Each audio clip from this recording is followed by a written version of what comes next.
In the October 2022 results video, we got our baseline CIMT from CardioRisk, and we learned how to interpret their report and understand the metrics they use. In particular, we introduced the arterial age model that CardioRisk created. In the October of 2023 results video, which spilled over into February of 2024, we added the new CardioRisk CIMT results, but also started looking at another CIMT company called Atlanta Ultrasound, and we were happy to see that the results were similar.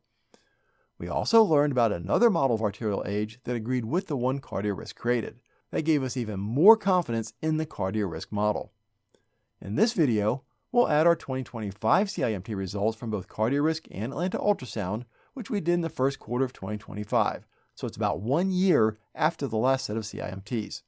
We'll also take the CardioRisk Arterial Age plot and overlay the 2018 model of arterial age we mentioned in the last video to get a better view of how well they track each other. But before we do all of that, I have to remind you that I'm not a medical professional and none of this should be taken as medical advice. I'm just sharing with you my experience and impressions as a way for me to learn more about this subject, because there's no better way to learn something than to try and explain it to someone else. So please help me learn by leaving a comment below with your thoughts. Hopefully, we'll all learn together. Okay, let's bring up the CardioRisk Arterial Age plot and add our CIMT results from the previous years. Remember, the low-quality indices didn't give us a lot of confidence in the October 2023 Atlanta Ultrasound CIMT, so I'm going to take that off the chart. And when we use the quality indices to create a weighted average for this CIMT, he moves up to 0.86, which is here. Which means these two CIMTs are only 2/100ths of a millimeter different. That's a quarter the thickness of a sheet of paper. So these measurements are very close. I'm going to rearrange the markers to make room for the new data. Let's add the 2025 CardioRisk average CIMT, which was in late January. Well, that's encouraging. Okay, let's add the Atlanta Ultrasound average CIMT, which is about 3 weeks later in February. Well, so much for consistency. This looks terrible, but remember, the difference between these two is only about the thickness of a sheet of paper. And if you remember from the live demo videos, these measurements are very touchy, so it's pretty amazing how close they really are. It still surprises me that this ultrasound technology can measure such fine resolution. Now I know I'm going to need more data before we can begin to see a trend.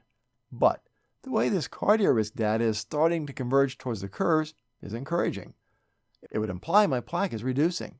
But again, we really won't know till we get some more CIMTs under our belt. The Atlanta Ultrasound data emphasizes that and shows the kind of spread we would expect. Again, we'll definitely need more CIMTs before we can start projecting a trend.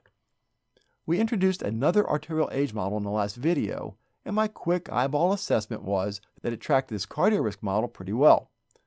Let's take the data they had, this plot was for the male population, and overlay it on the CardioRisk model. This shows how spread out the data is, the average, which is this thick line buried in here, and the various percentile lines. For example, this is the 90th percentile, so 90% of the CIMTs were between these two lines. Let's delete the data points to make it easier to see what's going on. Now we get a better feel for how well the two models track each other.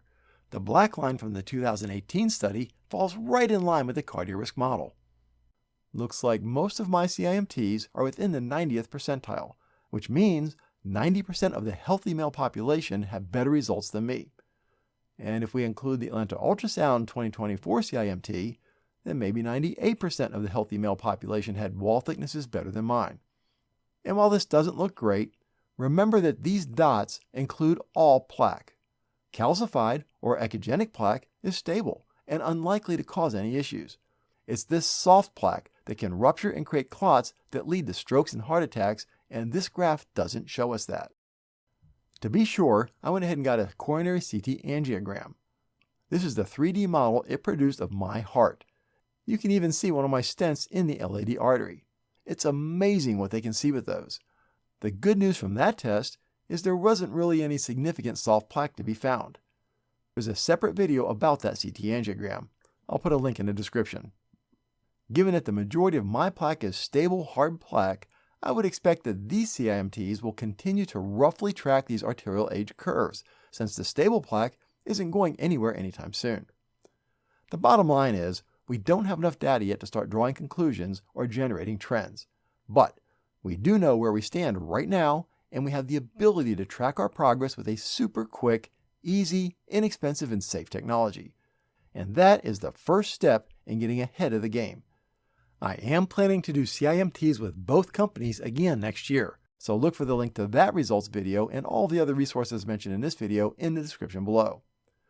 Meanwhile, now that we have multiple years of CIMTs, I created a video to share my impressions of both companies in a side-by-side comparison to give you some things to look for when searching for your own CIMT provider.